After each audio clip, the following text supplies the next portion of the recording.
Bom dia, pessoal. Aqui é a professora Ana Carneiro e vamos para mais uma nossa aula de língua portuguesa, né? Vamos tratar do conteúdo de verbos e literatura naturalismo, né? Então, nós vamos fazer essa revisão geral desse nosso último conteúdo do quarto bimestre. Estamos aqui na reta final desse momento, então é bem importante que acompanhe essa videoaula, tá? Todos tenham o seu livro didático em mãos para que possa acompanhar essa revisão e assim melhorar a sua aprendizagem e responder às provas, né, que se seguirão. Nós estamos na semana, todo mundo ficar atento a esta revisão, ok? Então vamos começar. Bom, nós vamos primeiro revisar, né, sobre verbos, né, o que é um verbo, né? O verbo é a classe de palavras que exprime ação, estado, mudança de estado, fenômeno da natureza e possui inúmeras flexões, de modo que a sua conjugação é feita mediante as variações de pessoa, número, tempo, modo, voz e aspecto, né? Então é importante vocês lembrarem que o verbo ela é a classe de palavra mais importante da nossa linguagem, justamente porque ele faz com que as palavras em conjunto com o verbo elas tenham a ação, né? Então é bem importante. Não existe nenhuma língua no mundo que não tenha verbos, né? Então é importante a gente saber a definição. Seguindo assim, basicamente a gente sabe que a estrutura do verbo é formada por um radical, né? Como eu já expliquei para vocês anteriormente, o radical é aquela parte do verbo principal, né, que não se altera, ela nunca muda, ela vai permanecer. O exemplo aqui que eles dão é esse daqui, ó. O radical é a base, nele está expresso o significado do verbo. Olha aí, ó. Dissertar, né? Dissertar, o radical é D-I-S-S-E-R-T, né?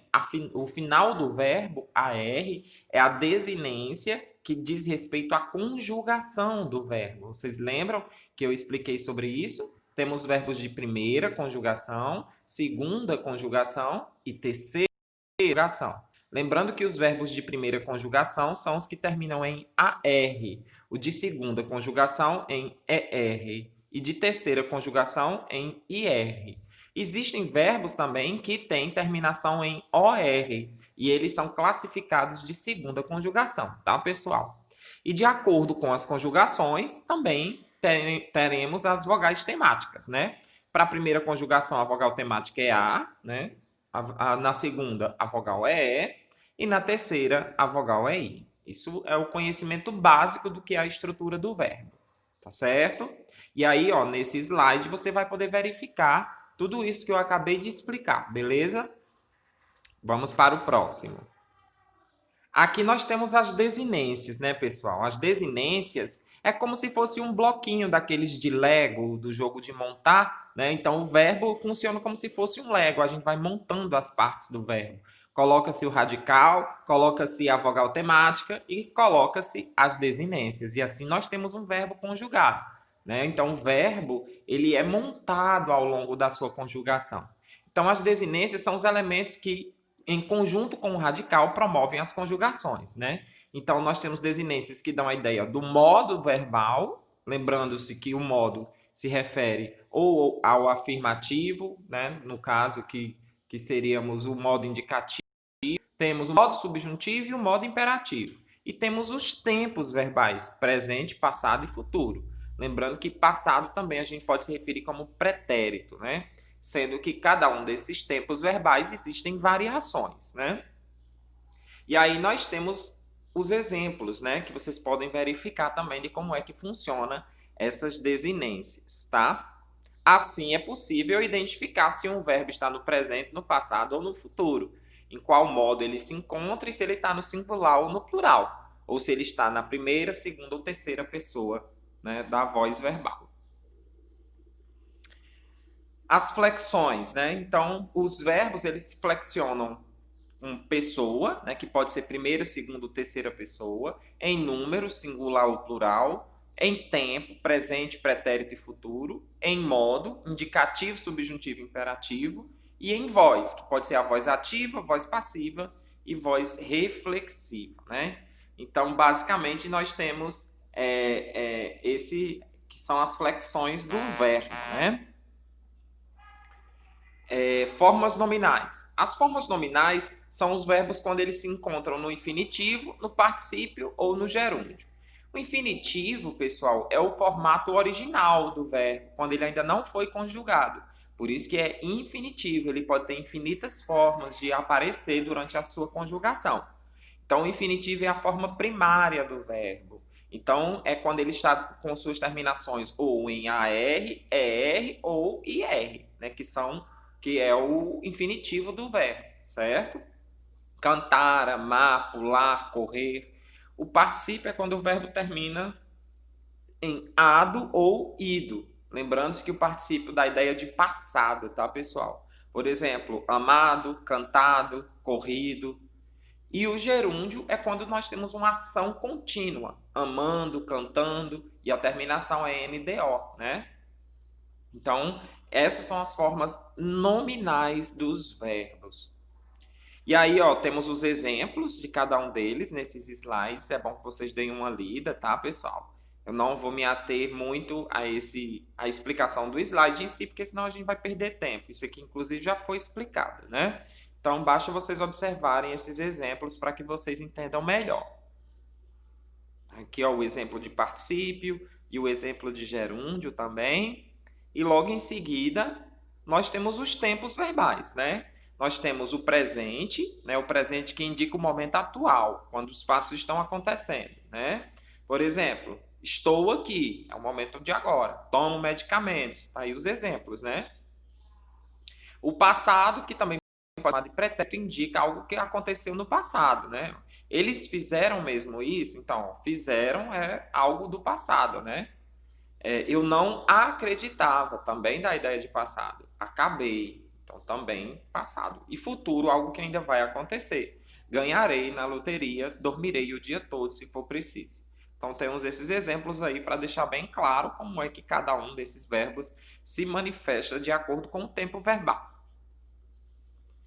E aí temos os tempos do indicativo. No indicativo nós temos basicamente o presente do indicativo, não tem variação o presente, mas quando nós chegamos no passado, que é o pretérito, nós temos 3 tipos de pretérito. O pretérito perfeito, quando a ação é concluída, o pretérito imperfeito, quando a ação anterior ao presente, mas ainda não foi concluída, e o pretérito mais que perfeito, quando exprime uma ação anterior a outra já concluída. E aí cada um tem os seus exemplos, né, pessoal? E é só vocês verificarem nos slides. E por último, nós temos o futuro. O futuro temos 2 variações: o futuro do presente e o futuro do pretérito. Então, nesse caso, no modo indicativo, nós temos 6 tempos verbais, tá, pessoal? Presente, pretérito perfeito, pretérito imperfeito e pretérito mais que perfeito, futuro do presente e futuro do pretérito. 6 tempos verbais. Cada um aí tem os seus exemplos para que vocês possam entender melhor como é que cada um se conjuga, tá? Temos agora o modo subjuntivo. No modo subjuntivo, nós temos também uma variação de tempo, mas é menor do que no modo indicativo. Olha aí, ó. Nós temos o presente, temos o pretérito imperfeito e temos o futuro do subjuntivo. Apenas, né? 3, né? E por último, o modo imperativo, que temos apenas o afirmativo, quando eu estou afirmando algo, expresso uma ordem de forma positiva, ou o modo imperativo negativo, quando eu expresso uma ordem de forma negativa. Cada um aí tendo os seus exemplos, tá, pessoal? E aí temos tempos simples e compostos, coisa que eu não vou botar na prova para vocês, então nem precisa explicar isso, porque a gente está estudando só os tempos simples. E agora nós vamos fazer a nossa revisão de literatura, tá, pessoal? Em literatura, pessoal, a gente já vinha estudando sobre o realismo, né? E dentro do realismo existe uma variação de outros movimentos. E o naturalismo faz parte desse processo, né? O naturalismo e o realismo, eles surgem ao mesmo tempo ali naquele período do final do século XIX. Então, as ciências estavam ganhando uma notabilidade, e as ciências em todos os níveis, tá, pessoal? E aí, inclusive no nível sociológico, antropológico, essas ciências começam a aparecer. E surge o socialismo, né, que influenciado, claro, pela filosofia de Karl Marx, né? Um filósofo que fala sobre socialismo, sobre vida em comum, né? E nesse sentido revoluciona aquele momento em que o capitalismo estava selvagem e destruindo absolutamente todos os padrões naquele momento de comunidade e de cooperativismo, né? Então o socialismo chega com uma nova proposta de política, o que revoluciona o pensamento das pessoas naquela época. Então, há também um crescimento da indústria, há uma segunda revolução industrial, e as pessoas já não estão mais interessadas em representar a vida da burguesia, né? Eles queriam representar a vida das pessoas agora, entender como funcionava, como eram as por conta da industrialização, né? Então, no naturalismo existia uma necessidade de uma representação objetiva do ser humano e de uma aproximação do ser humano ao seu estado animalesco. Por isso que tem esse nome naturalismo, né? Há uma outra coisa que o naturalismo defendia, que é o determinismo. Eles acreditavam que o meio, a raça, dominava a vida das pessoas. Ou seja, você nasceu na favela, você ia morrer pobre, você é preto, enfim. Eram questões muito ligadas às questões sociais. O naturalismo estava muito impregnado nessa da sociedade naquela época devido à industrialização. Então, era o contexto que existia de produção, pessoal. O contexto literário, né? Lembrando-se que surgiu na França, né, o naturalismo e que demorou um pouquinho ainda para chegar aqui, né? A recepção das obras naturalistas não foi nada cordial pela sociedade, porque eles tratavam de maneira muito crua, inclusive questões como relações homoafetivas. Há muitos livros do naturalismo que tratam sobre esse tema, inclusive aqui no Brasil temos vários escritores que fizeram obras deste tipo, deste nível, como O Bom Crioulo, de Adolfo Caminha, que é um livro que conta uma narrativa homoafetiva, importantíssimo que seja lido, porque é o primeiro livro que trata na literatura brasileira de um romance homoafetivo, né? E o escritor é cearense, muito conhecido do período do naturalismo, né? Tem essa coisa da escandalização, que a sociedade não aceitava, e sempre é assim, né, pessoal? Quando uma obra de arte traz a realidade à tona, causa esse espanto, né? Expor imparcialmente os desejos dos personagens, então de maneira muito corrupto e lascivo. Descrevia temas como traição, incesto, a loucura, a explosão econômica, uma linguagem mais próxima da realidade e personagens desprovidos de livre-arbítrio, ou seja, que geralmente eram condicionados a serem de uma determinada forma porque o seu meio empurrava eles a serem daquele jeito, né? Aqui no Brasil, o naturalismo em destaque com o livro O Cortiço, né, de Aloysio Azevedo. Inclusive, é importante que vocês leiam, tá, pessoal? Esse livro foi lançado em 1890 e é um marco do naturalismo. Basicamente, se entende que Aloysio Azevedo é quem prenunciou o naturalismo no Brasil. E nessa história, o Cortiço é o grande personagem da história, né? O Cortiço é um lugar onde pessoas pobres alugavam pequenos barracos e dividiam coisas como banheiros, latrinas, né, e tanques de roupa. Então, é como se fosse uma pequena favela, né? E nessa obra, a Luísa Azevedo faz uma aproximação muito verossímil do ser humano ao seu estado de idade, né, animalesco. Temos também outros escritores aqui no Brasil, né, que se destacaram, como Domingos Olímpio, Inglês de Souza, Júlio Ribeiro e Adolfo Caminha. Adolfo Caminha, como eu já citei, escreveu O Bom Crioulo, tá, pessoal? Vamos aqui para o próximo slide.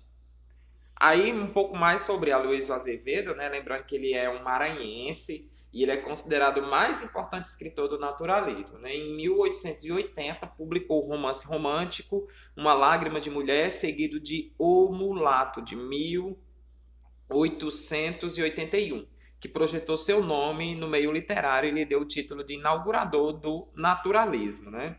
Mas com o Curtiço, isso ganha um destaque gigantesco, né? Porque tem uma coisa da denúncia da miséria social muito grande, né? Então tem uma expressão literária muito intensa e forte.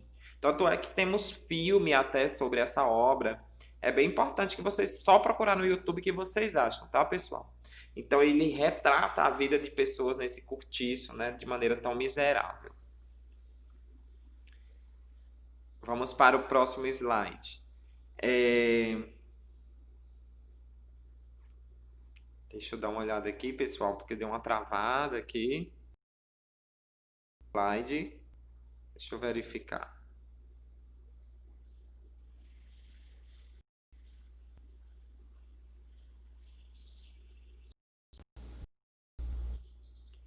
Bom, pessoal, então é isso mesmo, pronto, voltou aqui. Esse é o nosso último slide mesmo, tá? Então, basicamente, é sobre isso que nós vamos estudar no naturalismo. Então, quero que vocês fiquem atentos a isso, revisem através das suas atividades que eu solicitei que vocês fizessem e se concentrem para a prova que será na próxima segunda-feira, tá? Um abraço bem forte da Tiana Carneiro, morrendo de saudade de todos vocês. Se cuidem e mantenham os critérios de higiene, o uso de máscara para evitar aí esse corona, tá, pessoal? Um beijo e um abraço.